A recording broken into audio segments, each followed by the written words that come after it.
Ile simu yangu wapi hii inaweza nichangamsha bwana. Nimeona ka Rose kidogo nianze kuuza nini kama branchira.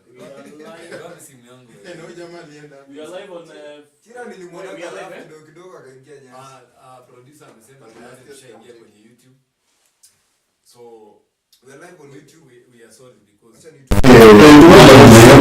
ndugu yangu, I think I gave you my phone. Nikipeana call. Producer sumurushi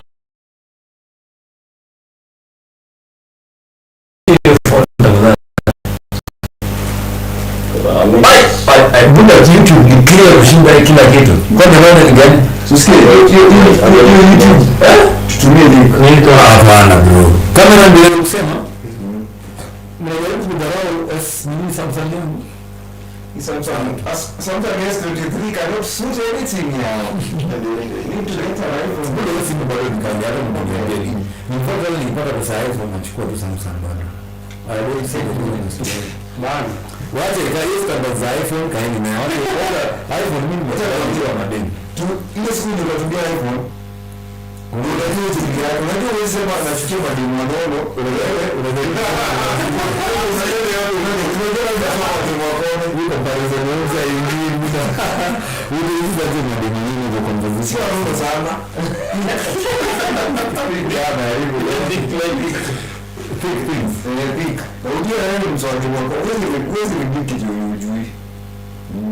So tumia iPhone kwanza alafu hii kama ni kweli kama nikutumia na logic nimesema kama mimi nisema maslim sitaki hiyo hata sitaki kutest mmoja yeye inaweza kuingia ngine mitambo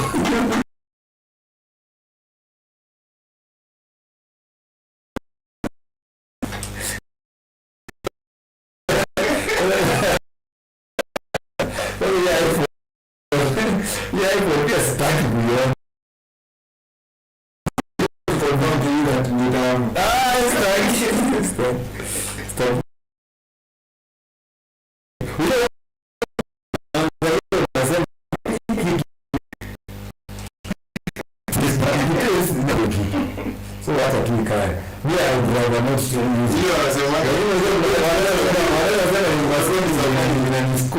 bora simsaidie fundi kwako acha nitafutie njoo ya ile inacho nasibiri buda naona live hebu tumeanza kuona hiyo video buda naona iko clear quality so hiyo iko ya chini ya watu kusikia mama ya sasa YouTube iko clear bana. YouTube is very light and clear. What TikTok msijali lights we have a problem with the lights but actually this is the link that I want to share. I think my camera we've agreed that my camera is shit. But your camera hiyo nini yangu ya Simba bro. Actually let me share this link. Now sasa ni kama tuko kadi sasa. We are live on YouTube now. Can we substantively agree that we are live on Can we substantively agree that now we are live? Karibisha bado. Yes I. Closer to you. Okay. Mic test. Nice. Well bro. Umesema mambo ya TikTok tuachane naye? TikTok siendelee kurun bro. Ina run. In terms of clarity iko sawa ma tu. Mwezi fanyia dubbing kwa hiyo simu S niko sure kuna features. As in hakuna ile linkage inaweza fanywa. Linkage. Hii kama nje ya Nikon for the TikTok. Kuna venye inawezekana. Software natumia ina nini ya TikTok. OBS iko na sijui Twitch hapa tunajitangaza. So we can still we can just go proceed now. Brother, switch hizi vitu zako acha na madeni.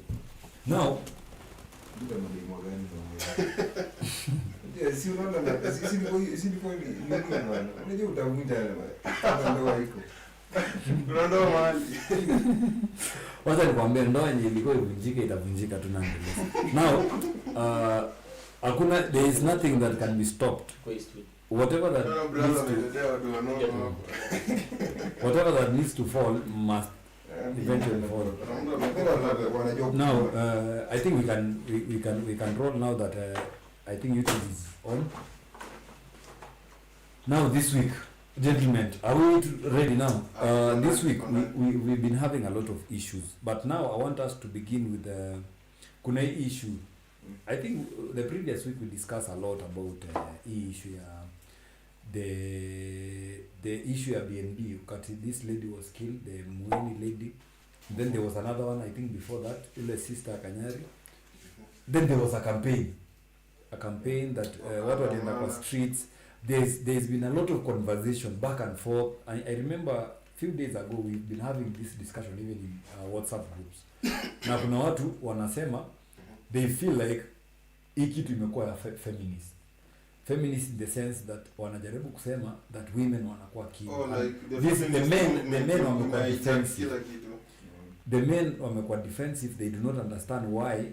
Because you see, when you say stop killing women, you are telling the men to stop killing the women. That is a very but then again, there is still the question: are we suggesting that there are no men hawako wazuri when you say that we stop killing the women? So as in ni kama imekuwa too sensitive kiplani, but nonetheless the campaigns were ziliraniwa. Campaigns were successful. But my question is in terms of execution, but if impact yake sasa ndio huwezi jua. And that is what I want us to discuss today. Now that the campaign ilifanywa, we can agree that it was a successful campaign kwa sababu niliona turn up ilikuwa fiti. Niliona nani alichocha madem wakatokea kwa street kabisa. Even some ladies were saying that there was a lot of hashtags kwa hizi social media pages, we stop killing women. The campaign is still going on.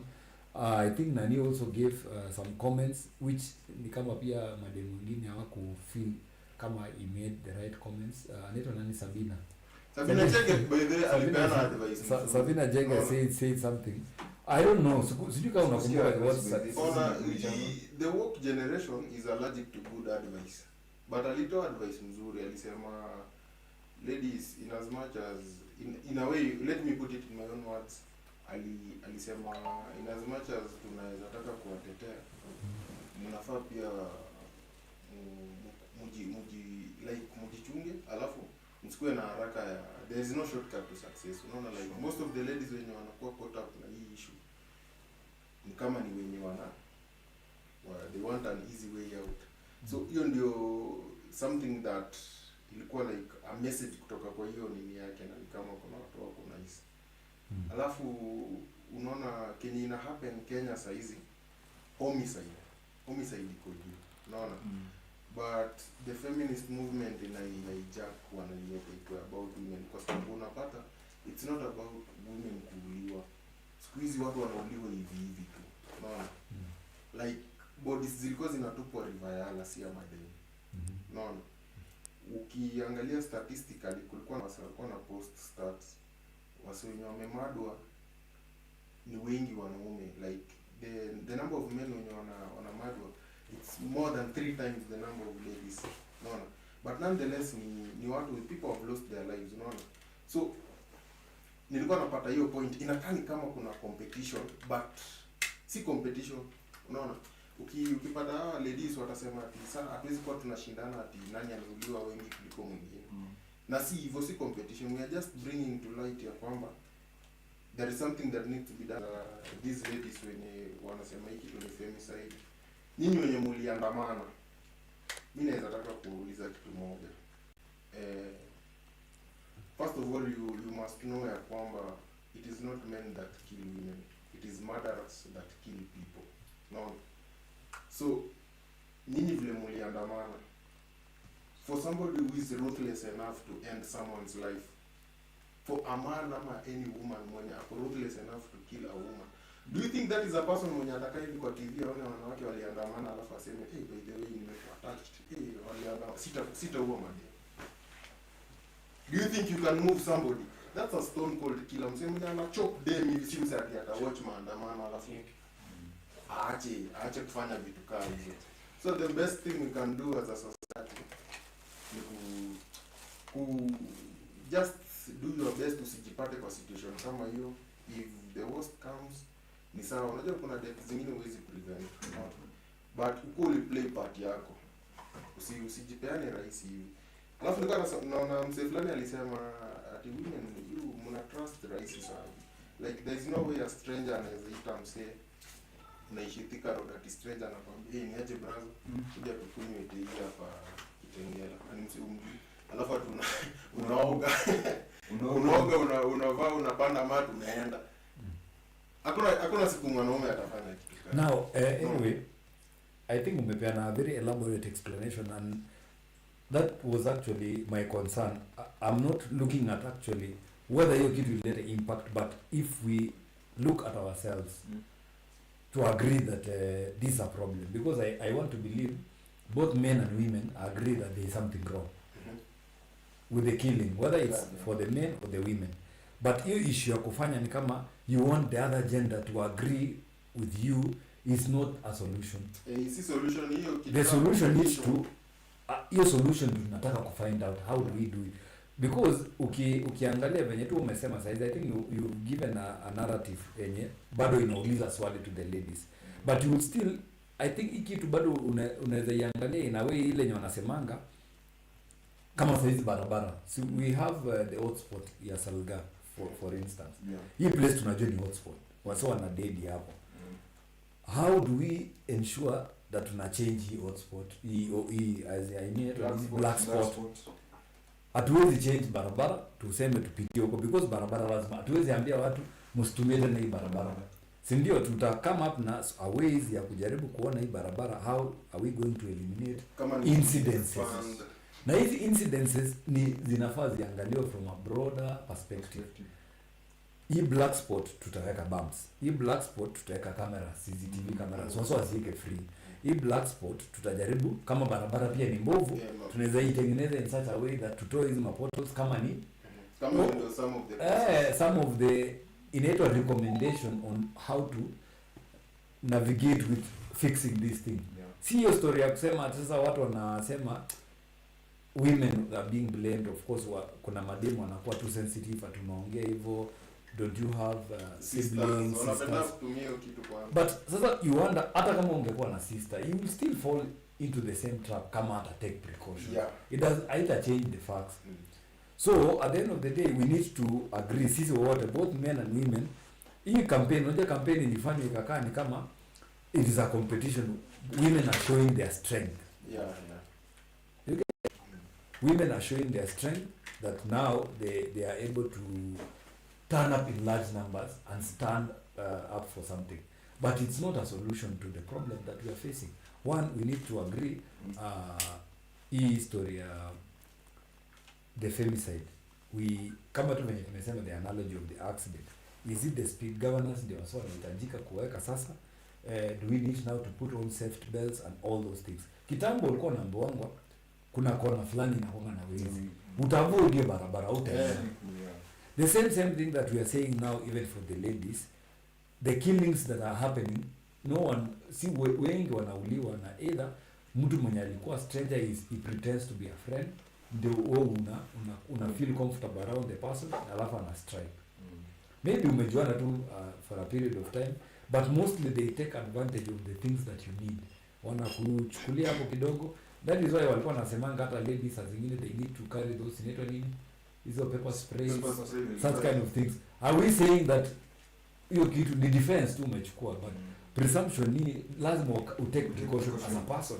The same thing that we are saying also, the Airbnb na hizo vitu zote, mademu wasikue tu promiscuous, pia waende wa interact na strangers anyhow without taking precaution. It's the same thing that are people also sharing, but inakaa ni kama ni so bad, yet it is the same things. Venye tu yeye mwenyewe atasema siwezi enda place kama sijaambia nani best yangu, siwezi enda place kama sija enable live location, siwezi enda place. Hata wao wenyewe the ladies wanakuwa na hizo precaution peke yao without even involving us. But when we say that mnafaa mkuwe na precautions, inakaa ni kama sisi tunakuwa wanasema ni victim blaming. Why we blaming again? Yet it is a precaution that you are supposed to take care of yourself. But you know, as let me take the other side. As men, we feel we are failed because the total like Unaona ile Hizo sana unatuma bonga polisi ya Valentine. Kazi yetu as men actually ni to protect the women from time immemorial. If our duty is not to protect these women, there's no other thing that we do them. Easy and women wanafaa kuangalia hizi precautions tunawapea and all that as measures of protection yenye tunawapea, si as measures of a defensive argumentation. Si ati tuko kwa argument tunasema na mbona umeenda Airbnb, unaona? Ikwe una view from the other angle that ini wase wanafaa kutu protect, wanatuambia tunafaa kukaa hivi na hivi, unaona? Tusikuwa ati we should be on the same team. Unajua hii kitu imetake kwanza nimeenda ikakuwa femicide, imesha take trajectory that it is a men against women. And tunafaa like me I'm sure kwa hii panel wase wote paka akina producer hakuna mse hapa na masisi mwenye tuko na masisi, tuko na our moms nini duty yetu ni protect us. Si ati tuko team, si ati tuko hii team. Hatuko na different teams. Yeah, we are on the same team and the mission is the same. Lakini trajectory yenye approach the approach is it is which the men now we are being targeted again with the men. No, we are always carrying the cross. Jesus delibeba msalaba kabisa. But it has to be a man carrying the cross. Hata ukiblame wanaume na ushadedi itakusaidia nini? So unafaa. But do you think that is going to change anyway? In any case, what I'm saying, because I think all of us we agree where the problem is. Yeah. But ni ile tu tume disagree on the solution. I think pia the ladies pia wako na naweza sema they are wako pia dishonest in terms of, because I think even the ladies themselves they know they have brothers wanajua hata wazae wao, because I'm sure if we were to be honest, kila dem sasa hivi aende light inazima kuna hiyo sura ya hii light inachoma na wewe ndio uliitisha ile light na nikakwambia kitu inachoma bet toa hiyo kitu hapo. Anyway, so I was saying this, all these women who turned up in large numbers in the streets, if we were to be honest, kila mmoja wao aende kwa baba yake na kwa mabrother zao, they will still agree with whatever that we are sharing. It is only that kuna kapepo fulani tu yenye lazima tu disagree. I don't know why we are vile tu umesema saa hizi when we are talking about we are in the same team. Yeah, sure. We are not supposed to be fighting. We are fighting against criminals. Yeah. Wenye wanaua wase. Mse anaenda na katakata mtu into pieces.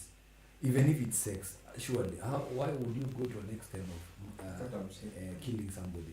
And that is something that happens now. I say it's not only that they are targeting also women. Yes, unfortunately maybe victims wao wamekuwa madem, lakini do you think huyu mzee mwenye ana respect hata mwanaume mwingine pia ukikuja into the kama assume mongeenda hapo upate huyu jamaa into the act that anaua somebody mwenye anaweza fanyia dem kitu kama hiyo, huyo ni mtu ana limits. Unaona? Huyo si msata anakaidiwa na morality ya vitu ana moral compass. Huyo ni mtu mwenye anaweza fanyia the same thing mtoto. Ni vile labda anaweza ona mwanaume maybe anaweza mchallenge. Yeah, anaona unaweza fight back, so anaenda for the easier break. Alafu unajua inaitwa nini? Mimi nilikuwa naona kuna time in another topic kuhusu rape, nilikuwa na watch video ya Tet, alikuwa under fire kwa kusema in a way the ladies wana contribute to their own kusababisha wa victims wa rape. Aka cite story na bila wana dress ni it was controversial na ilikuwa kitu ilienga wase wengi. So mimi nakumbuka analogy alitumia explain. Akasema huwezi sema ati una dress provocatively na una hang out kwa conspicuous places ukiwa umejidress hivyo, alafu something like that kiko hapenia unasema ati we should make this world a better place nini. Wanasema evil yeye alikuwa anasema evil exist kwa hii dunia tangu people like Jesus they came and went na wakaiacha hapa, unaona? So hakuna siku sema ati tuandamane ati ndio evil iishe nini. Kenye tunafanya ni kuireduce na kuhakikisha you try your best usijipate kwa hiyo situation, unaona? So akasema vitu kama ukiona kitu fulani inaweza kukuweka in a certain situation, just avoid it, unaona?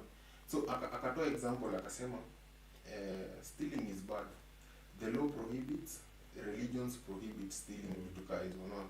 Lakini akasema mimi siwezi shika like $10,000 hivi kwa tumbo yangu nimeibeba hivi mbele hivi na nitembee kwa streets fulani nasikianga zinakuanga tricky, alafu juu mimi juu stealing ni mbaya na tunataka society iache, ati I walk through such a street na ni expect kitu isinifanyikie. Si something itanifanyikia, unaona? Lazima kitu itanifanyikia.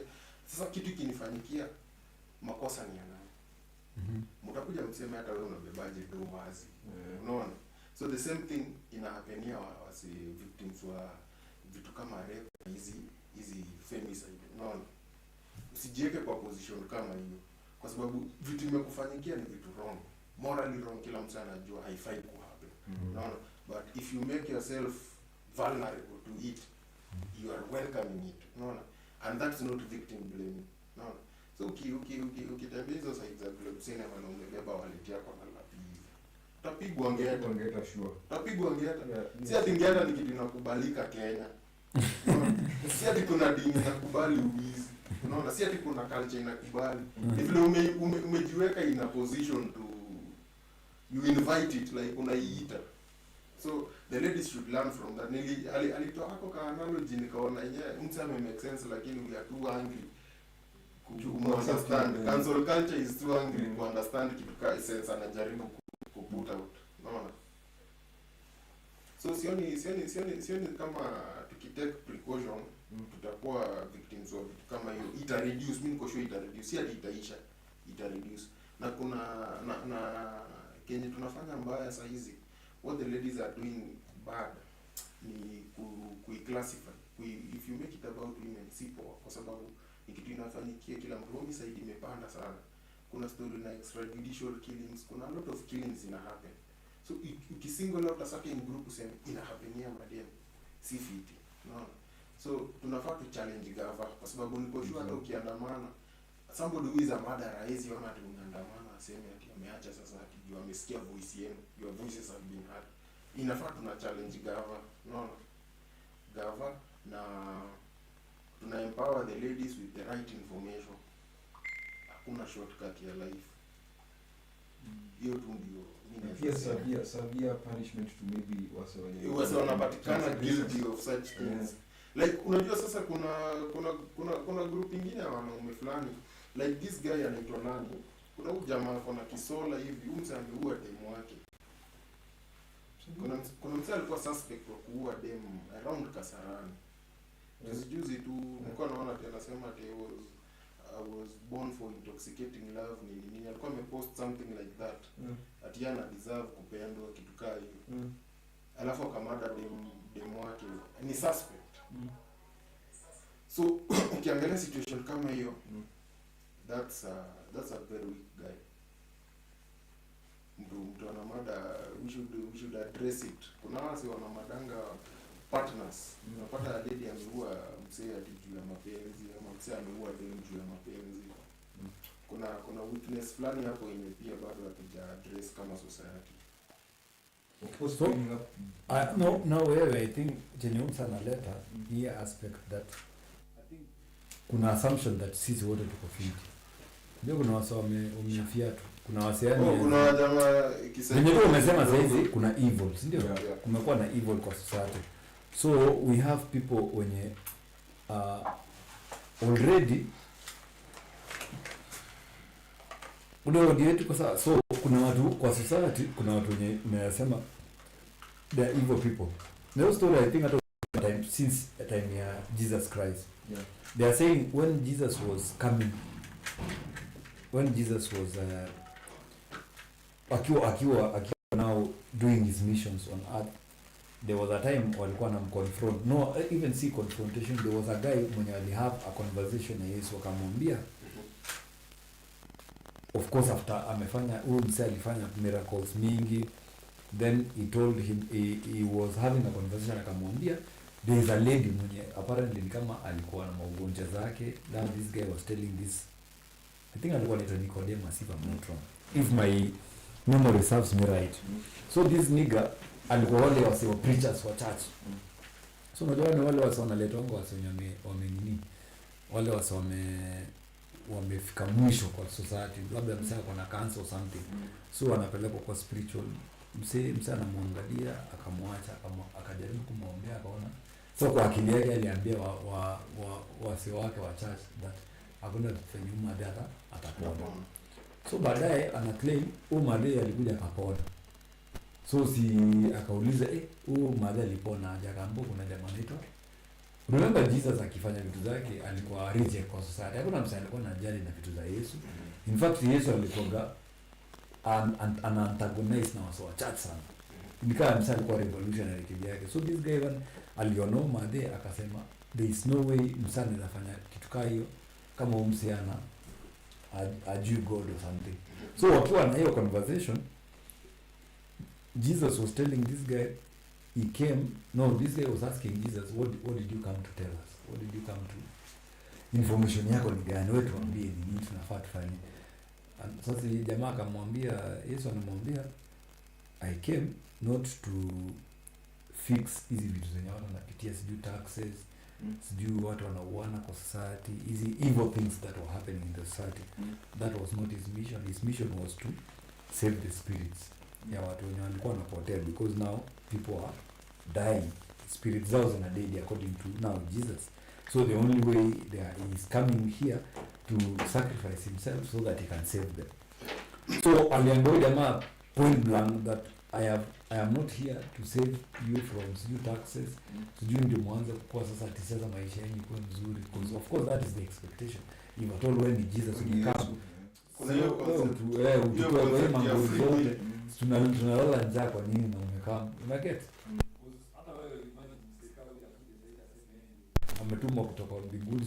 Swali ya kwanza utamwambia story ya kwenda kwanza shule nataka kuacha, niambie nianze kutesa. So the question was ni aje rada ni gani, what do we do?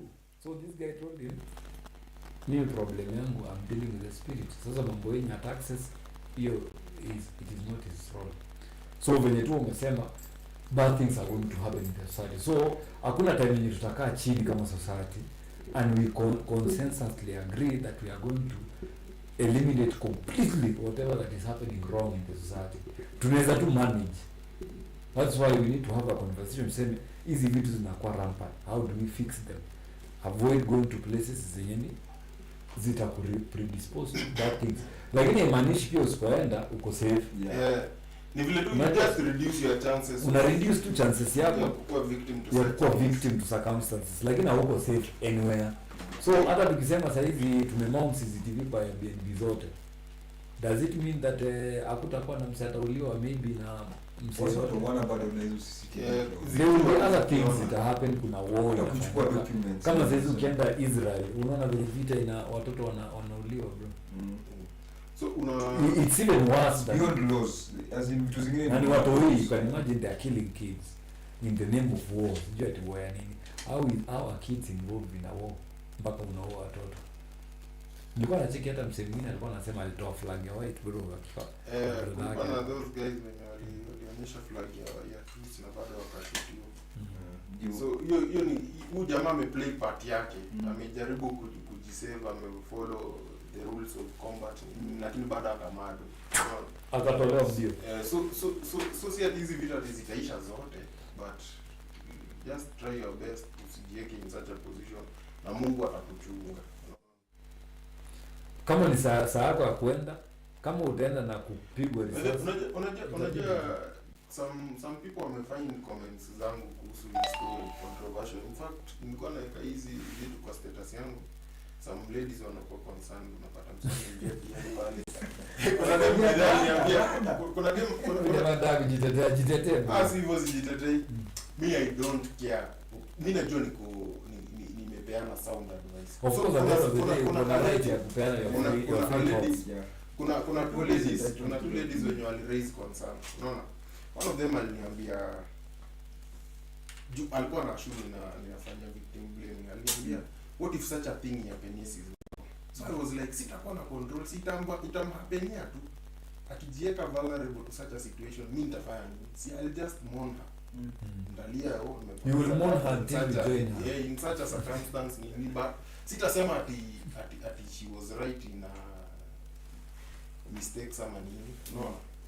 So alafu mwingine aliniambia inaitanga nini, aliambia I'm concerned about your inaitanga nini, your opinion, unaona. Nikamwambia kivipi? So when nikamchukua step by step why I take such a position, why my views are the way they are, ndio akanielewa, unaona.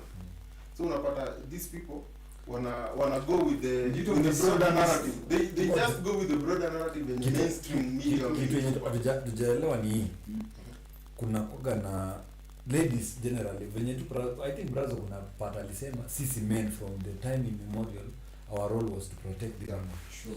But since women pia at some point I think with the evolvement ya society na values inaendelea kierode, they came to a point now we are equal.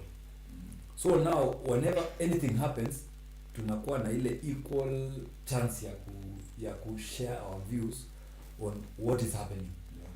And generally as we have observed from the biblical part, women are normally very emotional. So wao wana react fast. Si biblical ni kutoka scientific. So wakireactio faster, so hiyo nini ya logic inakuwa eroded. Unaona kama yule jamaa anasema sasa hizi explaining to somebody even the aspect that usiende kwa mahali penye utakuwa endangered. Iko na emotional aspect. Una get? Juu yeye anaona mbona unasema hivyo na unaona mtu ameua mtu. You get? Yani si ameua sasa tutafanya nini? Si we are looking for solutions. It's like now we are having all this conversation. No one is, you see, a logical person would say saizi now that umsa ameuliwa, have we found out umse aliacha nini, kuna hiyo inaitwa nini, waswa DCI wameingia pale wamechukua any items ya kutrace umse, una get? Let us get this victim first. Hiyo discussion sasa hata wao hawako kwa hiyo discussion of getting those these real suspects when walifanya hiyo murder case. Hao already campaign, una get? Hao tayari wamesharuka kwa campaign stop killing women and all this. No one, they don't even bother the legal steps that has been taken to ensure that umset ameshikwa in the first place, una get? So sasa wote tunakuwa dragged into this emotional circle ya kujaribu nini kujump kwa hii debate without necessarily looking at the logics na kuangalia society yetu iko aje, because ukiangalia sasa hizi values zetu zimekuwa eroded. The modern women of now hawako kama kitambo, kama hiyo sasa hiyo yenye unasema sasa hizi watu wanaenda hata out wanapatana na strangers. Kitambo during our fathers days hakukuwa na kitu kama hiyo. Mzaya angekubali them akue outside ya jurisdiction yake beyond certain times, hata bibi yake yeye mwenyewe.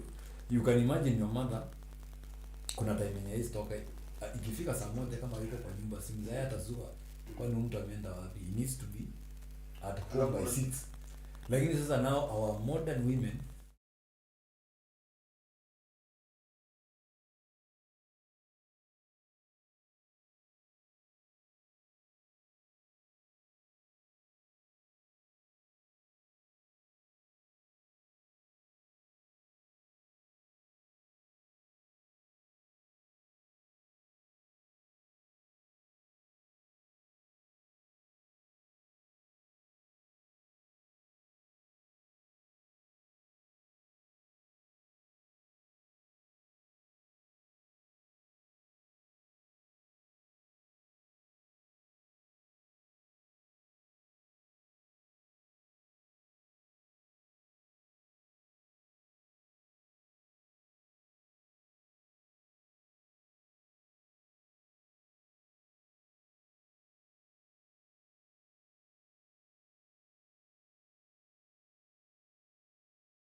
wanaishi the life. So wasa walikuwa na suspect alifanya wash vitu kaa hizo, alafu alikuwa anaitwa Fred Obedi. ina deal gun sawa, jamaka akafanywa ile kamambo. So unaona huyu ni msemo mwenye amesafa consequences ya action yake. Allegedly. Unaona? Kama hizo ndio vitu alikuwa anafanya, so unaona maybe alipiece off some people na wakadili na yeye. Unaona? So hiyo si kitu ati tutasema ati ni victim blaming. Unaona? juu huwezi ingilia business ya wasee ni ujui nani alikuwa anafanya nini. So unapata vijana wengi wenye wameangushwa ni kwa sababu ya indulgence ya vitu kama hiyo. On the female side unapata ni ukoko ndio inafanyanga wanaangushwa vitu kama hizo. Sasa si victim blaming, unaona? Kuna mtu tu siku yako inafika tu juu ya tamaa. Na ili kitu ina hapenia ma youth wengi. Unaona hizi get rich quick whatever. Na si lazima ikuwe tamaa in terms of money. Inaweza kuwa tamaa in terms of having just a good time. Yeah, ni play. So we are not talking about monetary. Yes, it's not necessarily. But money is the root of all evil. So hata walitumia ujanja, money was a factor kwa hii kitu yote. Yeah. But sometimes unajua kuna dem tu anataka kupiga kuli na asikie tu vizuri peke yake lakini anauliwa. So inakaa unfair. Inakuwa unfair to just. Life has never been fair. Si hata unaweza kufanikiwa na kitu yote na udedi. It can happen even to you. You see what Bill Gates alisema the world is not fair. Gates. Unaweza join one day drinks hiyo udedi. Na ni mango tu. Peleke za hiyo Derek. Now switching gears. Hiyo exhaust your topic. Kuna hiyo story ya juzi nimesikia CJ Koome amekuwa kitrend bro. Somebody anataka kumchuja. Do you think is it justified? Is it about time that we need a debate like this after we've come out of the femicide debate?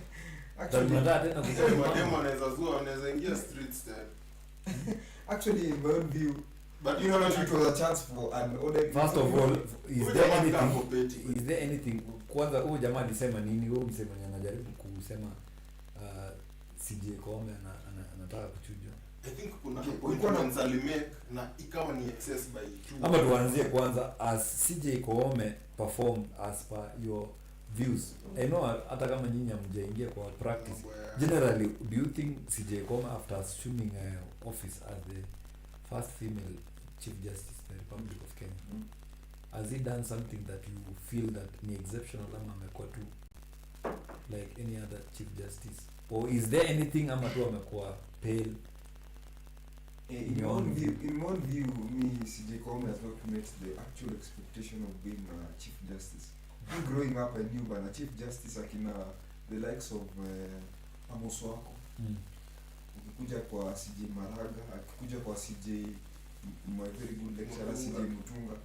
As in hao wase wenye wako na very good jurisprudence of law. Kwa vitu wenye wameleta reform kwa umetumia kizungu buda, kizungu mzito hapo.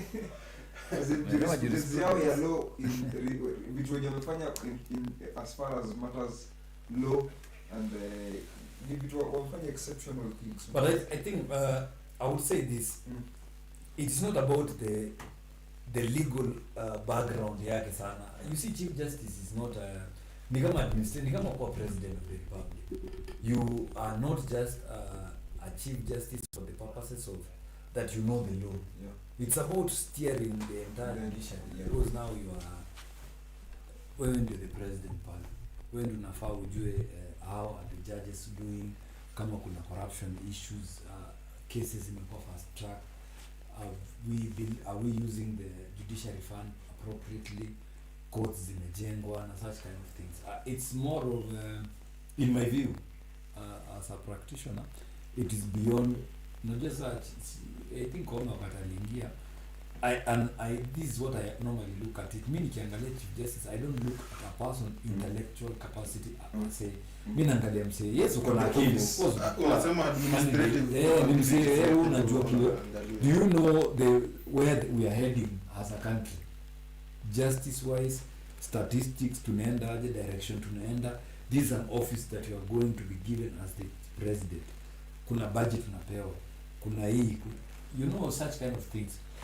Now Chief Justice Koome unajua aliingia pale kama of course as the first lady, unajua sasa of course as a country that we are also trying to develop, tukasema wacha tuweke Koome because we also want to show the world that si ati tuko na shida. Unajua kuna ile perception ya African that women wanakuwa wanadhalilishwa, wanadharauliwa, they are not given opportunity, they are not sent to school.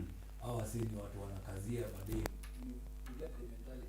But that is not the culture of Africa. The aspect the women kutopewa opportunities in Africa was not actually to demean the women. It was to protect them because culturally sisi tulikuwa najua sisi tunafanya all the donkey work wale ni kukaa tu. Sisi tuwaletee vitu, sisi tuwafanyie hii. We are supposed actually to work for them 100% purely as in hakukuwa na time yenyewe. Ladies were supposed to be given a task. So unapata mtu kama Koome saizi ako under a lot of pressure to deliver. Yet hiyo ilikuwa kazi ya mwanaume, we get. As in not necessarily in a bad way that we wanted to. That is the mentality that African had. But since of course civilization at corner, maybe we went wrong. Maybe we needed to have given these people to a trust that they can actually lead us. Na watafanya the good things. Lakini swali langu ni kile huyu jamaa nini claim yake ina hold water vile ana that's what I'm coming to.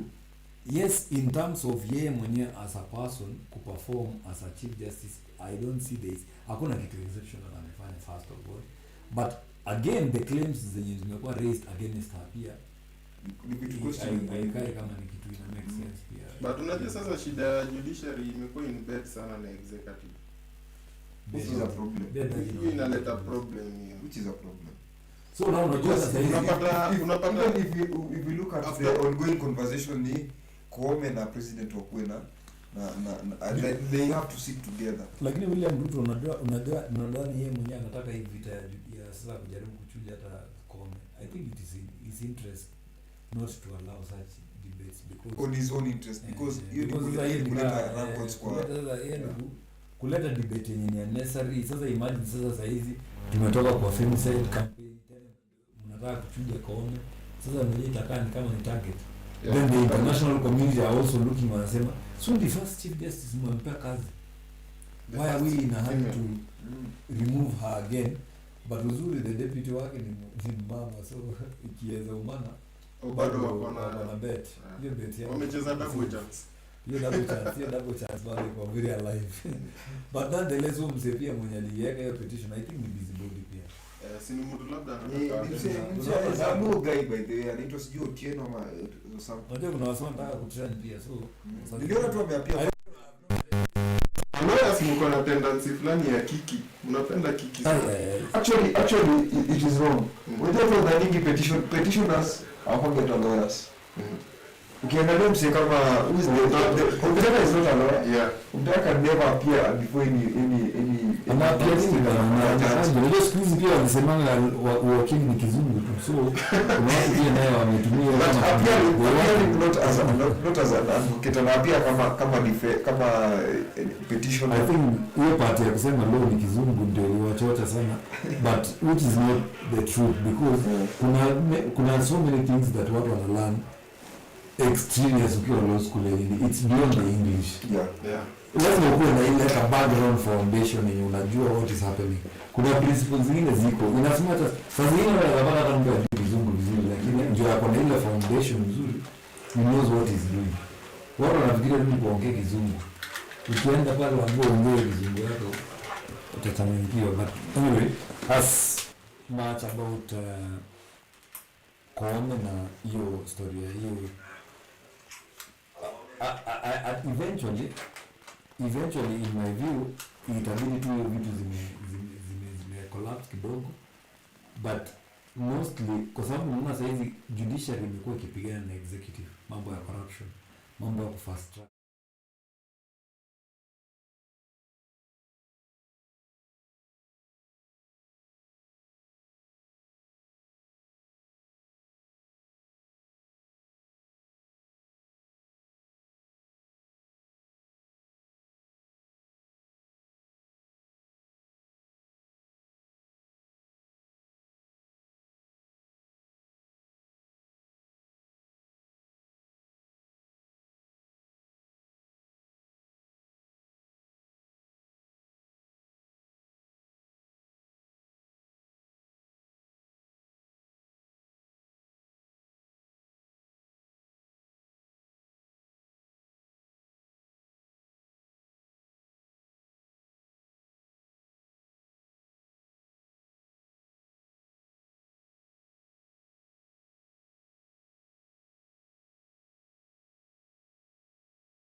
Utafufua tena bro. Time imeenda sana. Time imeenda.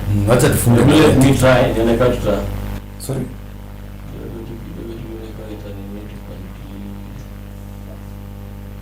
tumalize kitu hebu naweza ni nimeona tu hapo leo tumepiga kuni lakini bado tushapiga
No, sikiza brazo. The issue here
kuwa na pesa zingine unaoga na unaweza tu unashuta kila mahali.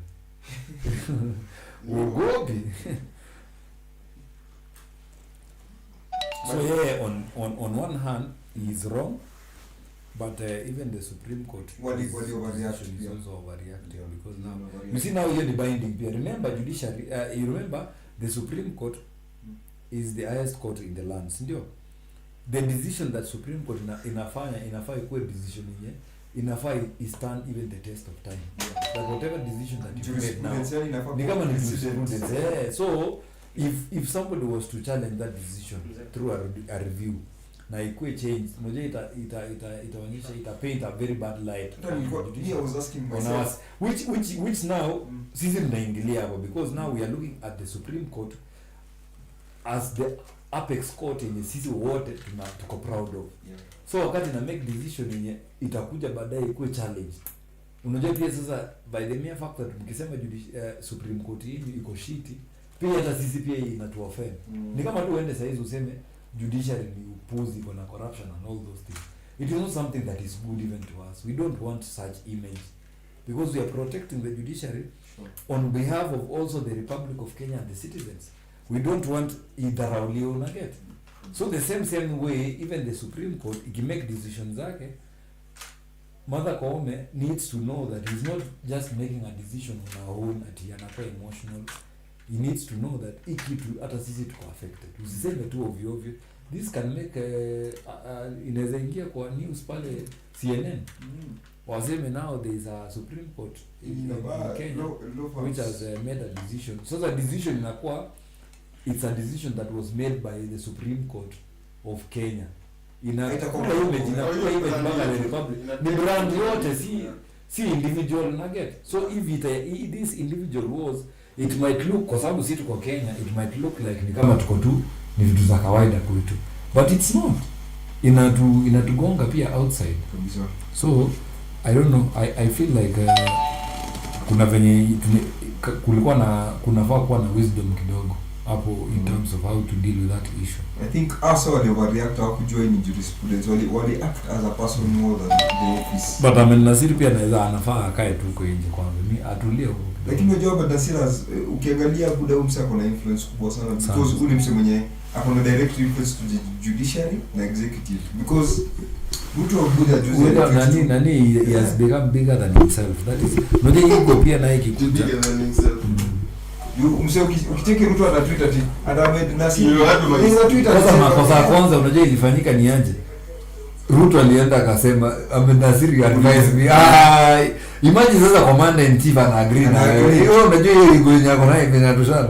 Imekuwa. Wewe unaona kama Ahmed Nasir ana tweeting kila mtu vile anataka. It's not like tunamdharau because he's a good by me personally. Inaonanga anakoga si ati anakonga falo. But sasa ego yake imeenda excess, imeenda juu sana. Siku hizi anaongelesha ngeni, unajua Ahmed Nasir anaweza lecture anaongelesha kina Ndama wale ile kama watoto. Kina Murkomen. Wacha tu atakiane kidogo. Huyu jamaa anakugeuza bwana. Anapinga violence hapo mbaya sana. Yaani imagine the sweetness of having money. Yaani unapata ndo mpaka ujali. Hiyo ndio maisha mingi. Mpaka president anasema, yaani unasema tunasema niliambia.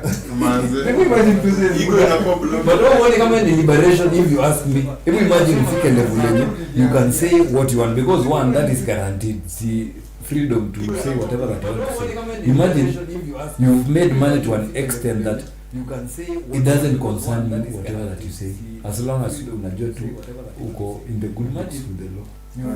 Unaona venye hiyo kitu ni tamu. Unaenda tu Dubai unasema unataka. I think that should be the ultimate. In fact hata mimi nafikiria watu wengi wanasikia vibaya juu ya Ahmed Nasir juu.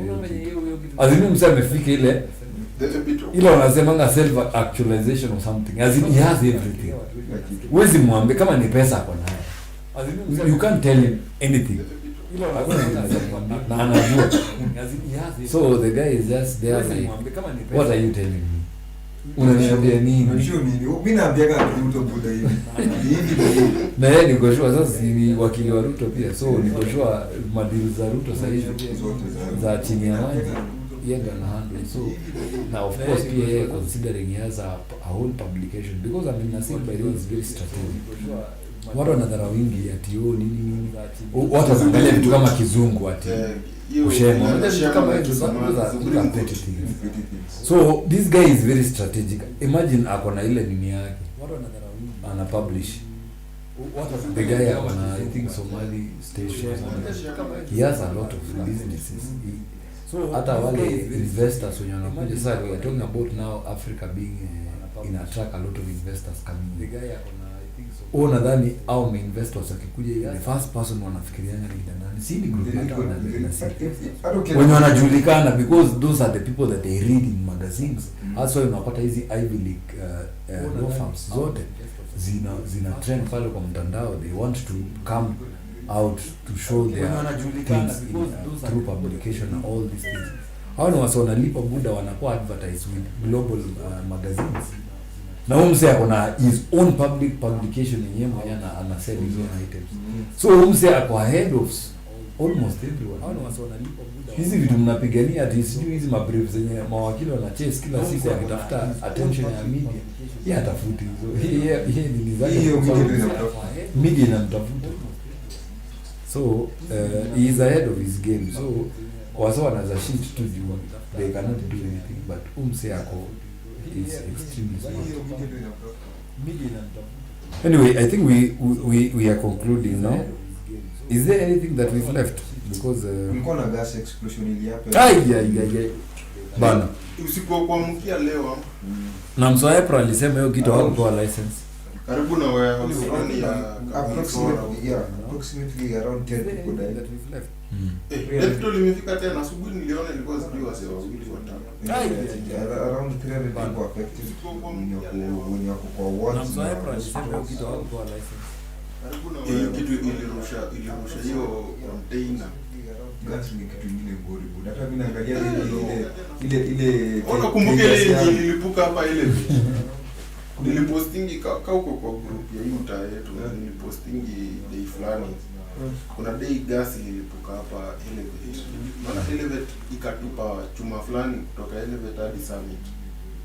Naona Summit hapa sina just utakumbuka kwa mahali that's around distance ya 5. Kuna watu wanawasikia bana. Sasa nasema how many distance here? Distance ni kaya karibu 700 meters. Okay. ilitupa chuma fulani moto. Noma. Hiyo kitu ili sound kama bomu.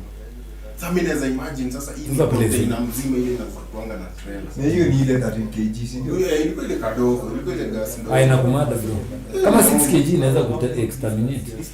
Sasa unajua hiyo Sembuse. unaona hiyo ya trailer mzima. Mnalala na Hiyo lori ilirushwa ikaangukia mabomba ya wasi. actually walisema hiyo lori ni explode hata hawezi jua. Walisema what was the cause of that explosion? Kama 6 kg. Bado hawajasema cause but Kenya kuna ile speculation. Ushaisikia Lakini sijui kwa nini watu wa Kenya anything mbaya zikifanyika they normally rush to hawako because nilicheki Msoa April akisema hawako na license. Can't just assume that something is an accident.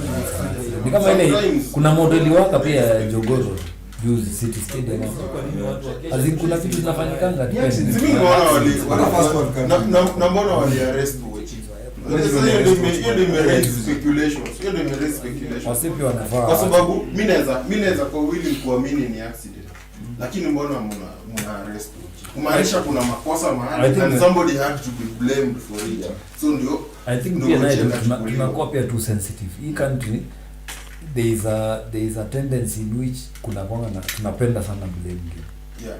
So it's By the way, hatuwezi sema tu kitu ni ajali. hatuwezi kubali tu kitu ni ajali. As in wewe ushaipata mtu tu amesema ile ni accident. Wasa wanatakanga Na unajua tutafuta something to unajua attach. the same thing imehappen in Russia like last week.